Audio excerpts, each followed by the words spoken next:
আমি তার সুখে দুঃখে পাশে থাকবো, সে আমার সুখে দুঃখে পাশে থাকবে। আমি ক্লাস 9 পর্যন্ত পড়াশোনা করছি। আল্লাহর রহমতে আমি নামাজ রোজা জানি, 5 ওয়াক্ত নামাজ পড়ি। আমি একটা ভালো মনের মানুষ চাই যে সারা জীবন আমার পাশে থাকে, কোরআন শরীফ পড়া জানি। দর্শক, শুরু হচ্ছে আমাদের জীবনের গল্প বা আর্তের কথা। আমরা কথা বলতে চাই যে নারী রয়েছেন আমাদের ক্যামেরার সামনে। চলুন কথা বলি। আসসালামু আলাইকুম। ওয়ালাইকুম আসসালাম ভাই। কেমন আছেন? আলহামদুলিল্লাহ। আপনার কি নাম আপনার? ভালো লাগছে।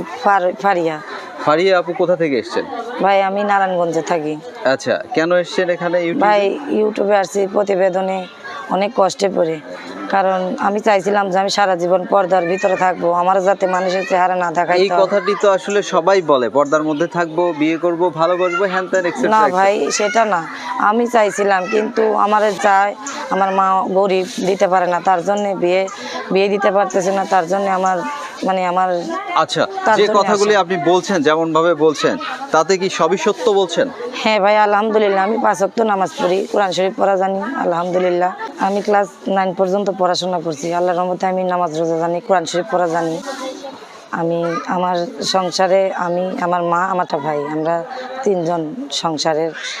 আমার মারা বর্তমানে ডেল করে অসুস্থ। আমি এখন একটা বাসায় 2টা দেখাশোনা করি। যদি কোনো প্রবাসী ভাইয়েরা যদি আমার বিয়ে শাদী করতো, তাহলে আমার জীবনটা সার্থক হতো। তোকের জন্য বিয়ে শাদী দিতে পারতেছে না আমার মা। আরো জোরে বল। বিয়ে শাদী দিতে পারতেছে না।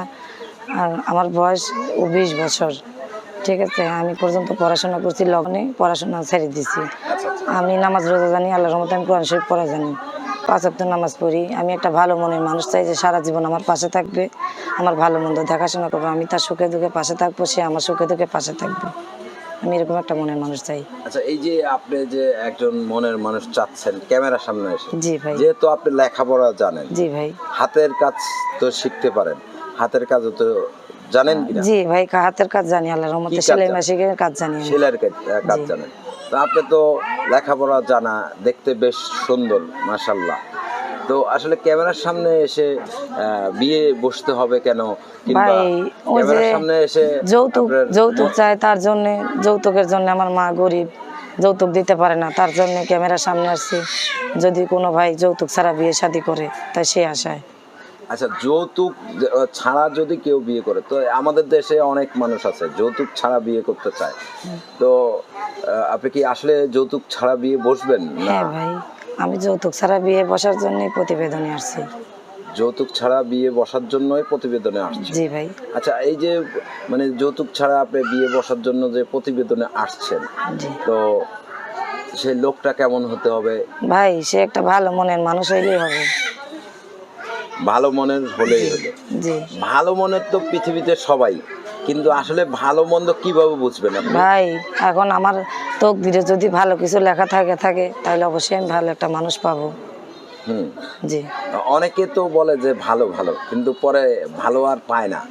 ভাই সেটা আমার ভাগ্যের লেখা। যদি আমার ভাগ্যে ভালো কিছু থাকে, অবশ্যই আমি নামাজ রোজা করি, তো অবশ্যই আমার ভাগ্যে ভালো কিছু যদি থাকে, তো অবশ্যই আমি ভালো একটা মনের মানুষ পাবো, এরকম একটা আশা আছে। গ্রামের বাড়ি কোথায়?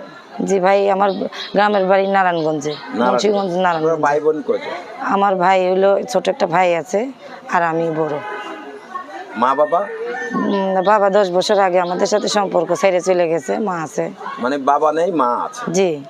আচ্ছা, তো আপনাদেরকে আসলে এই যে আপনাদের পরিবারটা কিভাবে চলে সেটা যদি একটু বলেন। ভাই আমার মা কাজ করতো বাসা বাড়িতে, আমার পড়াশোনা শিখাইছে, আমার ভাইয়েরে পড়াশোনা শিখাইছে। পর আমার বাবা আমার মা অসুস্থ হওয়ার পর থেকে এখন আর এই বছর খানেক ধরে অসুস্থ হয়ে যাওয়া নিয়ে এখন আমারই কাজ করতে হয়, বাসা বাড়িতে কাজ করতে হয়। আচ্ছা, এই যে আপনি এখন বাসা বাড়িতে কাজ করেন, তো আসলে একটা বাসায় 2টা দেখাশোনা করি, বাচ্চারে পড়াইও, আবার ওদের আমি দেখাশোনাও করি। ওর মা সরকারি চাকরি করে, আমি 2টারে দেখাশোনা করি। কেমন বেতন পাচ্ছেন আপনি? ভাই এই তো 5-6 হাজার টাকা বেতন পাই, এতে সংসার অনেক কষ্ট হয় চালাইতে। কি করব? তো আপনাকে যদি কেউ সহযোগিতা করতে চায় কিংবা বিয়ে শাদী করতে চায়, তো আপনার সাথে যোগাযোগের ব্যবস্থাটা কি? ভাই আমার একটা বাটনওয়ালা ছোট আমার মায়ের একটা ভাঙাচোরা মোবাইল আছে। হ্যাঁ বলতে পারি, মোবাইলটা সবসময় তো থাকে না, মায়ের কাছে থাকে, তো সেজন্য আমি বলি। হ্যাঁ বলেন। 0176 7366 9 05 কি বললেন? ফারিয়া। ফারিয়া। দর্শক, আপনারা যারা ফারিয়াকে দেখছেন, আপনারা আপনাদের নিজ দায়িত্বে তাকে সহযোগিতা করবেন। আপনারা কেউ প্রতারিত হবেন না, এবং কি ফারিয়ার সাথেও কেউ প্রতারণা করবেন না। সকলে সে পর্যন্ত ভালো থাকবেন, সুস্থ থাকবেন। আল্লাহ হাফেজ, আসসালামু আলাইকুম।